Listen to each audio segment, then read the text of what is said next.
আসন্ন জাতীয় সংসদ নির্বাচনের সামনে রাখি নভেম্বরের 14 তারিখ দক্ষিণ রাজানগরত দিনব্যাপী ব্যাপক গণসংযোগ ও উড়ান বৈঠক করে দাঁড়িপাল্লা প্রতিকূল প্রার্থী ও বিশিষ্ট চিকিৎসক ডাক্তার এটিএম রেজাউল করিম।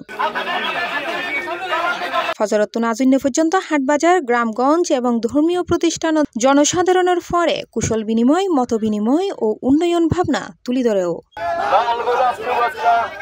দিনের শুরুতেই উনি দক্ষিণ রাজানগরের বিভিন্ন গ্রাম ও হাটবাজারের মানুষের খোঁজখবর লয়, স্থানীয় সমস্যাহীন ফোনে এবং প্রয়োজনীয় উন্নয়ন পরিকল্পনার আশ্বাস দেয়।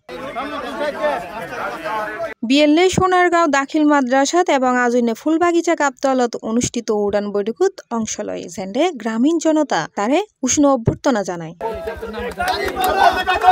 গণসংযোগত সমবেত জনতার উদ্দেশ্যে ডাক্তার রেজাউল করিম হয়, আমার বাড়ি, আমি এলাকারই, আমার আদিবাস, এখানেই আমার জন্ম, এখানেই আমি বড় হয়েছি। শৈশব আমার রাঙ্গুনিয়াতেই। আমি আসন্ন জাতীয় সংসদ নির্বাচনে আপনাদের সমর্থন এবং দোয়া কামনা করি। আমরা আপনাদের সাথে আমরা থাকব এবং আমরা জানি দীর্ঘদিন থেকে আমাদের যারা সংখ্যালঘু ভাইয়েরা, ওদের উপর ওরা বলতে পারে না, কিন্তু ওদের উপর নীরব সন্ত্রাস, নীরব চাঁদাবাজি চলে। আপনারা যদি আমরা জয় হই জয় না হই, কিন্তু আমরা আপনাদের সাথেই থাকবো।